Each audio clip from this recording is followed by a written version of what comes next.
дар толори риёсати донишгоҳи давлатии Хуҷанд ба номи академик Бобоҷон Ғафуров конференсияи илмии назариявӣ дар мавзӯи роҳ ва усулҳои пешгирии ифротгароии хушунатомез дар байни ҷавонон баргузор гардид. дар кори конференсия намояндагони мақомоти ҳифзи ҳуқуқ, сохторҳои марбута, устодон ва донишҷӯёни муассисаҳои таҳсилоти олӣ иштирок ва суханронӣ намуданд. пешвои миллат муҳтарам Эмомалӣ Раҳмон борҳо таъкид намуданд, ҷавонон нерӯи бузурги ҷомеа буда, тарбияи дурусти онҳо кафолати амнияти давлат ва рушди устувори кишвар мебошад.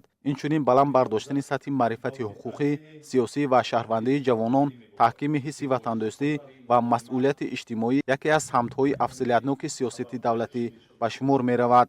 таъкид гардид ки имрӯз ифротгароии хушунатомез ҳамчун таҳдиди фаромилӣ бо истифода аз шабакаҳои иҷтимоӣ бештар ҷавононро ҳадаф қарор медиҳад. ҳамин аст ки имрӯз ифротгароии хушунатомез танҳо як мушкили маҳаллӣ ё минтақавӣ набуда, балки таҳдиди фаромилӣ мебошад, ки бо истифода аз технологияҳои иттилоотӣ, шабакаҳои иҷтимоӣ ва таблиғоти равонӣ бештар маҳз ин қишри ҷомеаро ҳадаф қарор медиҳад. нақши оила ва ҷомеа низ дар пешгирии ин вабои аср хело муҳим мебошад.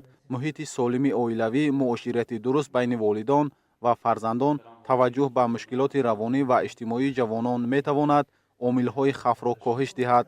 дар идома баромадкунандагон доир ба заминаҳои ҳуқуқӣ, таҷрибаи татбиқи қонунгузорӣ ва масъулияти шаҳрвандон дар пешгирии ҷиноятҳои марбут ба ифротгароӣ, роҳҳои муосири муқовимат бо таҳдидҳои идеологӣ, нақши огоҳсозӣ ва ҳамкорӣ байни идоравӣ ва заминаҳои меъёрии ҳуқуқии муқовимат бо экстремизм дар ҷумҳурии Тоҷикистон андешаҳои худро баён доштанд. гуфта шуд ки пешгирии ифротгароии хушунатомез масъулияти танҳо як ниҳод набуда, балки рисолати муштараки давлат, ҷомеа, оила ва ҳар як шаҳрванди кишвар мебошад.